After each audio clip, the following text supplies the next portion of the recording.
This is the next segment in What is to Come. It was given to me a couple of days ago, but due to some insecurities of mine, I held it aside, wanting to know for sure that it truly was the Lord. And after many confirmations, here we are. So I'm going to go on with what he told me at that point.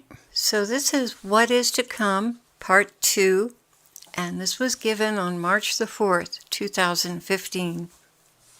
One thing I'd like to begin with is one of the confirmations that came. You'll probably notice that it is posted on the same page with the first set of instructions, what is to come.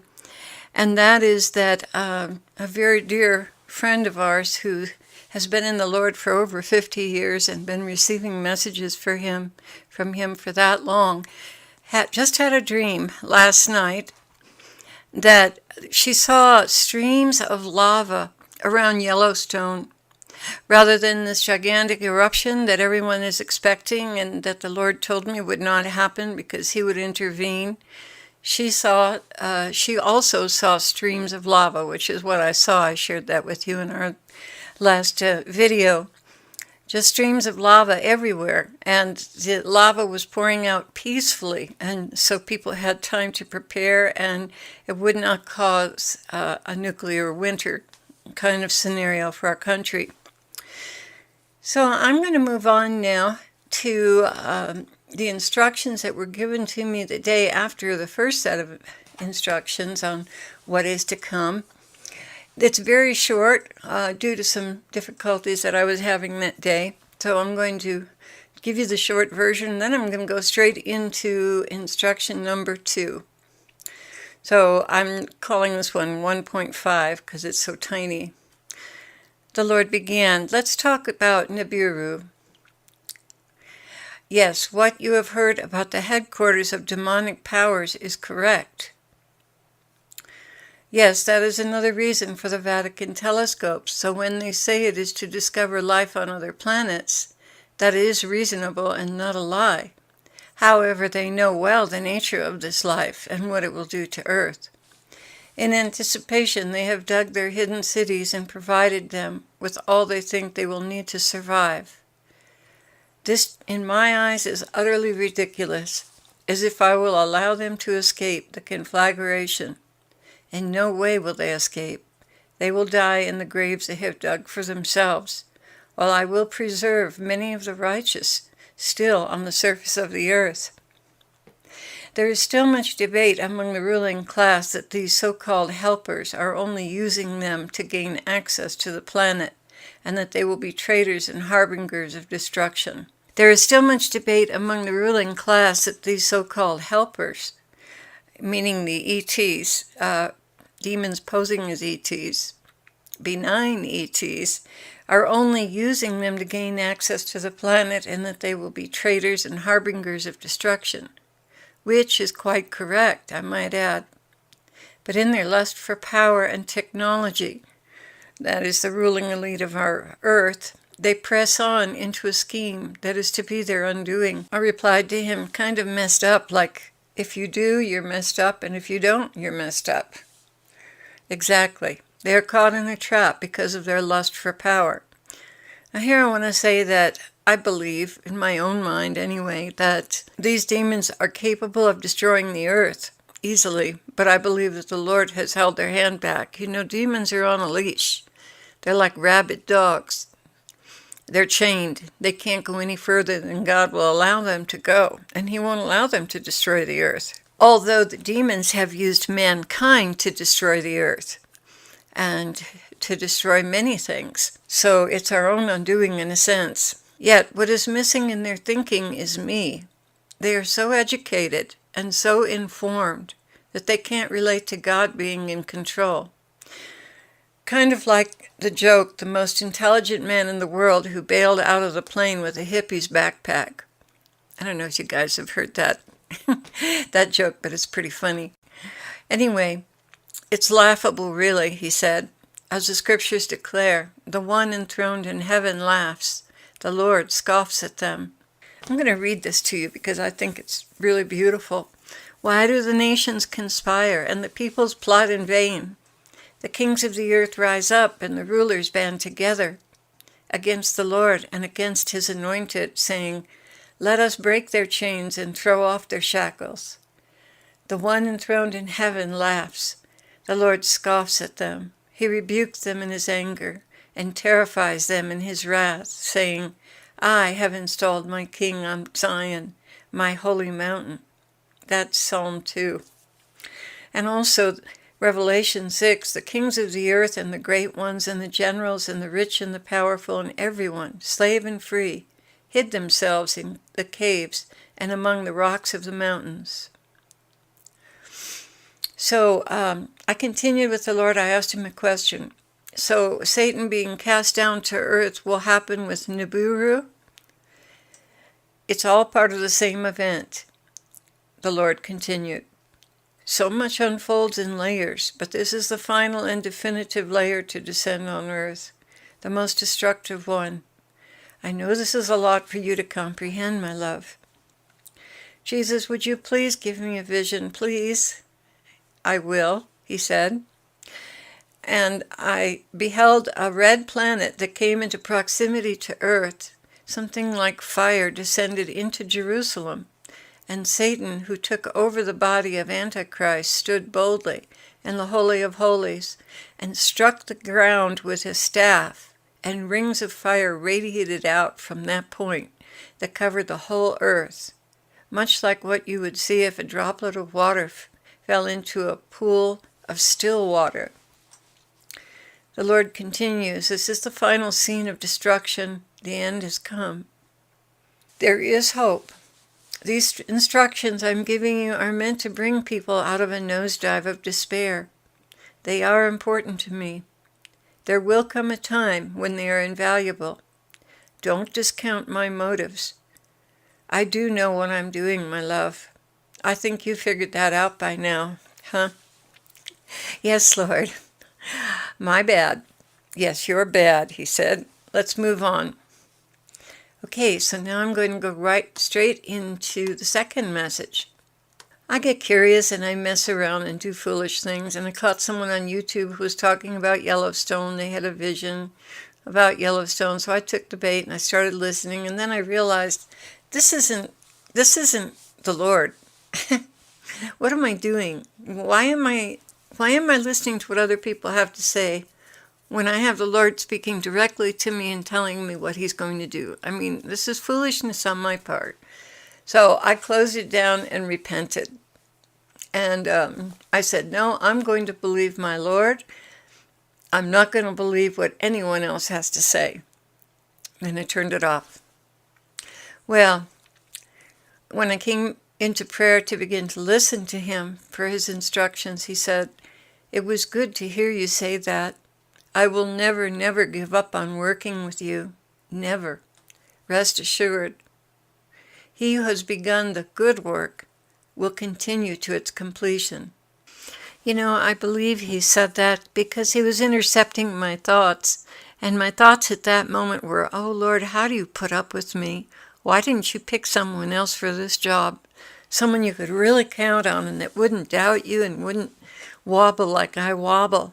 And being compassionate and sweet and loving, and knowing that I had a little bit of fear that he would reject me because I'm not qualified for this job, he stopped for a moment and he told me that he would never give up on me. See how gentle and beautiful he is? And for all you guys out there that are wobbly like me, there's so much hope for you. He'll fill in all the blanks. Don't worry about it. Just repent and trust in his mercy and obey him, and he'll complete the good work he's begun in you. And yes, I do believe the word about Yellowstone is important to share. At this point, guys, I was thinking, am I supposed to share this or not? I was waiting to see after the second and third message if they were consistent and if this truly was the Lord. And that was our discernment, that they were consistent and this is the Lord. So that's why I posted number 1. Then the Lord began to speak again. He said, people are expecting the worst, and given the circumstances, I can say that is logical. What they are not counting on is my love for America and the mercy I will show her. Yes, among all the nations, she is one that I love and still have great plans for. After she has been humbled completely and restored, then, again, I will use her. She's very much like my bride, and even as I exiled my people to Babylon, never did I plan on completely abandoning them. And so it is with America. Never were my plans to reduce her to nothing without the hope of future glory. She will be used by me again. One thing that truly has not dawned on the people of this country is her beginnings. Many of the founding fathers were Masons and spiritually corrupted. The entire estate of Washington, that's the District of Columbia, was laid out on pagan principles, and now these principles have come to fruition. She is reaping what she has sown. I will destroy what has been and is corrupted about her. I will restore her to the true heritage of her God, and she will once again be a force for the good in the world. Claire, when I come to rule, there will be equality and justice around the world. Never again will I allow governments to repress and denigrate a human being of any race, color, or creed. Although the knowledge of me will fill the earth, and it will be her glory, still the selfishness of man will arise to take the liberties of others for the sake of greed. I will not allow this. It will be the turning point. Greed will be the hinge from which the good will turn to evil. But until that time, he's talking about the end of the millennium, you have much beauty and peace to look forward to. The generations will flourish in an atmosphere of goodwill. The true faith that I intended for mankind will bring all into the light of my glory, and living for me will be as easy as breathing. Joy will abound within families, villages, and even cities, because the knowledge of me and my love for mankind will be readily available and openly professed. The western United States will remain for the most part intact, and from this place will the new government arise. This is one reason why I will spare Yellowstone, that it not completely destroy the West and Southwest. Both farming and technology will arise based strictly on godly principles and enforced by my angels and those entrusted with governing, those who have proven themselves worthy and fit to care for all, without selfish ambition and underhanded motives. This so contrasts what you have today, springing from the occult motives instilled in Rome from the beginning. When I speak of Rome, I speak of the government, not the church. The restructuring of my church will arise very organically from those chosen to lead in every village and township. They will be kept small except for the exceptional gatherings I myself shall attend to impart new understandings, revelations, and ways of living in peace and love with one another. And yet from the onset there will be those who will shy away and search for alternatives to what I have established. These will be the seed of discontent that cannot bend the knee. They will be the forefathers of those who will incite the rebellion at the end of the millennium.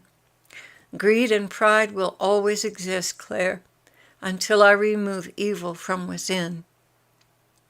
I want to impart to you the hope for the future that I have. It will be a long, dark, bloody road until my kingdom comes on this earth. And I want all to know it will come. It will come. There's great hope for the generations yet to come. Peace will be established in mutual brotherly love. And though nations shall retain their own identities, their own cultures, there will be no quarreling or squabbling for resources or power. It simply will not be allowed. Much in the nature of man continues to tend in that direction, but I will enforce true liberty and justice for all. No one will be overlooked, not one, not even the littlest one, for my spirit will search the earth and see to it that wrongs are righted, justice is done to the poor, the little, and the marginalized. You will be part of this, my spouse. I will have so much joyful work for you to do, and your happiness will stretch from sea to sea. And when he said that, I thought, but the country will be divided. And he, reading my thoughts, said, yes, the country will be divided. Yes, it will be quite a distance from one side to the other, not something you can take a ferry to cross.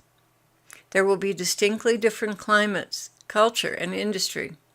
There will be trade between the two halves of the country. Never again will men squabble over petroleum, for the new energy system will be installed almost immediately after the purification. Wow, I'm really looking forward to that one. No more electric bills, guys. No more gasoline bills. Okay, going on with what the Lord was saying. Communication will be simpler than ever. Pollution will be a thing of the past. No one will be allowed to carry on operations destructive to my creation or to humanity. Yet in their foolishness, men will toy with overthrowing the beautiful lives they live. And I will allow them to accumulate and band together, that they may be no more on the face of the earth. This again, he's referring to the last Armageddon, the end of the millennium. Lord, I really want to understand the whole alien agenda and how you're going to deal with it. He said the technology they possess and have developed is deviant and cruel in the most grotesque ways. All is motivated by greed, hatred, and lust for power, and complete disregard for all that is good. I will totally destroy and wipe out every single one. There will be no more influence from these treacherous demons and their perverted technologies that vie with me and declare that they're capable of creating life. They are only capable of destroying life, period. What your government has bought into will cost them irreparably, their lives, their souls, their offspring, and never again will they rise to power. The whole world will be turned upside down and emptied of all evil. This I will see to when I come. The 3 days of darkness will come just before I do. This is when all men will be on the brink of despair, that there is no longer any hope at all. This is when I shall dispatch my angels to bind and destroy every wicked agent and agenda of terror and destruction. Life will be so new at the end of that period that it will seem that Eden has been restored to the whole earth, and the brightness of those days will declare my mercy and glory, and spontaneous regeneration will occur in many places on the earth. It will truly be a new dawn where wickedness reigns no more. People will look for wickedness and violence, but all will be put to rest. They will not find it. But Lord, what about adulterers, liars, and thieves, etc., that cannot enter the holy city? There will be massive attempts to rehabilitate those with twisted lives, my love. My kindness and my mercy will cleanse those who are willing, and they shall be healed. I will spare no resource to help them into a new life.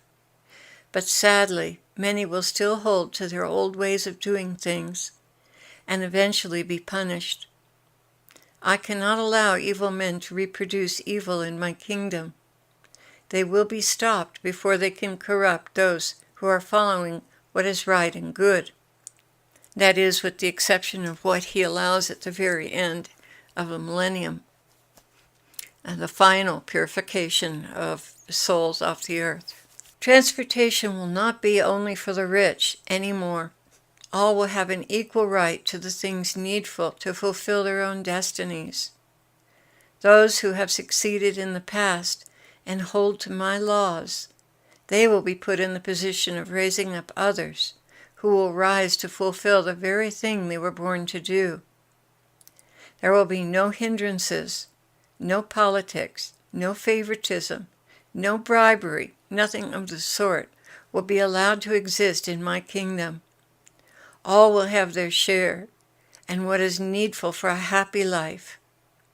You see, communism had these ideas as well, but because of the corrupted nature of man, it was bound to fail. Nothing of the sort can thrive, grow, and last without my law and order. Man will always tend towards selfishness, and those who are succeeding will be trampled down by others who are stronger and want to steal what they've built up. Okay, that's enough for tonight, agreed? Yes, Lord, thank you. The Lord said, thank you, my love, for listening and writing. These are important things I want to tell many to help them persevere in the darkest hours of humanity. Amen. So that's the end of the message. Thank you for listening, YouTube family. The Lord bless you and keep you. And please keep us in prayer as we do this important work for the Lord. You just wouldn't believe the opposition we've been getting. But the Lord's faithful. He overcomes everything. So thank you for your prayers.